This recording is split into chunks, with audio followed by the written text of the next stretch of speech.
Exercise 1.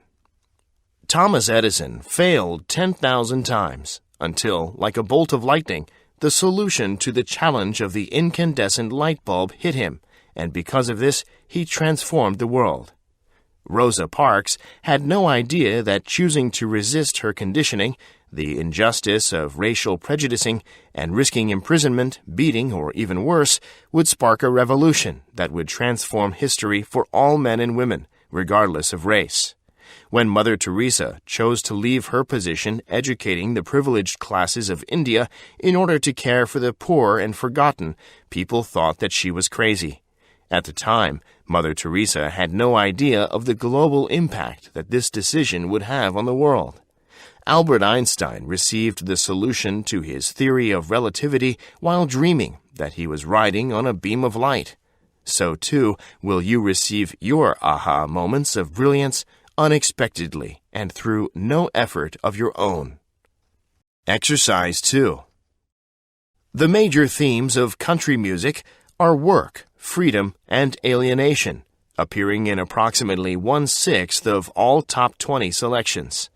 Country music is itself a commercial offshoot of the traditional song and instrumental music of the South, formerly carried on in an oral tradition. Consequently, from the start, country music was an eclectic mix, which included ancient British ballads, Americanized versions of these, sacred songs, minstrel tunes, early blues, and songs of many sorts absorbed from the commercial popular music industry over the years. Over the 20th century, it has grown from a homegrown and heartfelt music expressing working-class identity into a commercial music produced by others to appeal to a working-class identity, whether or not its listeners are actually working class. The symbolic meaning of country music, as the declared favorite music of New England-educated upper-class President George Bush, presenting him as a regular American, is unmistakable. Exercise 3. We must understand that busyness does not necessarily equal productivity, and in order to accomplish anything in life, we must prioritize. What we put at the top of our list determines how we spend our time and how much value we get out of each and every day. The truth is, most of us are unconscious about how we truly spend our time, prioritizing things that we say don't really matter to us. We waste our extra time watching TV, complaining, or sleeping our lives away. We mindlessly scroll through social media and spend hours talking on the phone, and we don't make good use of our time traveling to and from work. We do so much in a day, yet wonder where all of our time went. Once we get honest about how we're actually spending our days, we can begin to prioritize what's most important to us and start taking back our time. Exercise 4. The term genius can be traced back to the Latin word ingenium, a natural-born talent. The essence of this talent is seen as original productivity, which employs confident intuition to access new areas of creativity. The person who has genius, a brilliant creative power, is also known as a genius. It was not until the Renaissance that people began to describe an artistic creative potential or the source of inspiration as genius. The key significance for invention is that the so-called genius develops ideas that no one has had previously, and in the words of Immanuel Kant, that genius must be considered the very opposite of a spirit of imitation.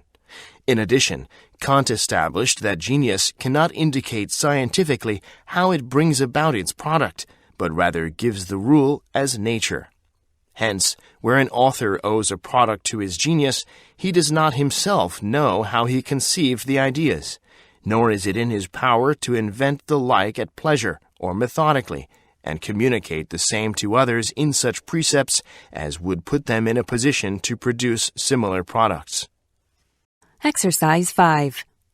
Culture consists of the linked stock of ideas that define a set of common-sense beliefs about what is right, what is natural, what works.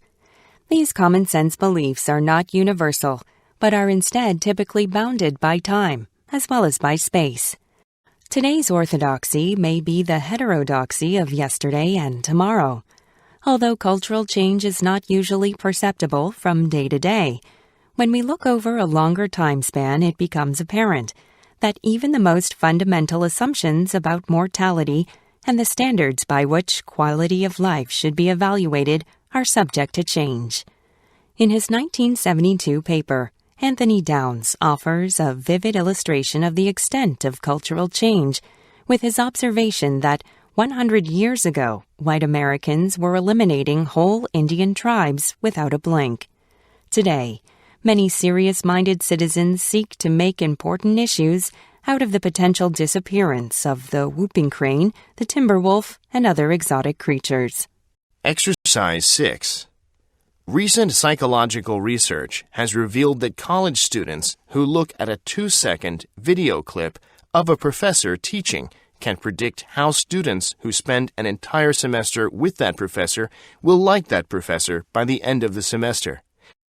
In other words, a student watching a 2-second clip of a professor says, "I like him," or "I don't like him."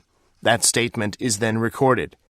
At the end of the semester, students who have taken a class with the professor anonymously record whether or not they liked the professor. With incredible accuracy, those watching the 2-second clip predict what the entire class will feel at the end of the semester.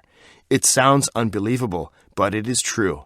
One of the big mistakes we make is making a poor impression on others. Exercise 7. Imagination and creativity are the gate keys of fantasy role-playing.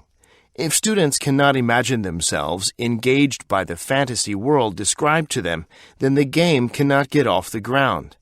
The students exercise their imagination and creativity in countless ways, from taking on the role of their assigned characters to interacting with other creatures and alien environments.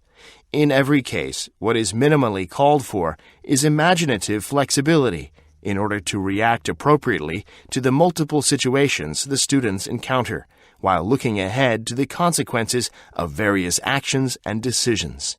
This means that fantasy role-playing provides an ideal environment to cultivate and test the productive use of imagination, utilizing it to enliven the fantasy narrative, envision alternatives, and empathize with others. Exercise 8. Advertising is a form of persuasion. This means that from square one, your goals and interests are often very different from those of the advertiser. Let's say your goal is to buy the best dishwashing machine you can afford. I don't have to be the first to break it to you that this is not the main concern of an advertising copywriter for a home appliance company. He's unlikely to suffer a single pang of failure upon finding out that by buying the washer in his beautifully crafted ad, you've passed up a wiser purchase. If you really want to read something that's written with your best interests in mind, you pick up a copy of Consumer Reports. You don't go flipping through Good Housekeeping to find that dishwasher ad you saw last week. When you do read the ad, you take it for granted that any comparison it makes to the competition are not necessarily fair and balanced.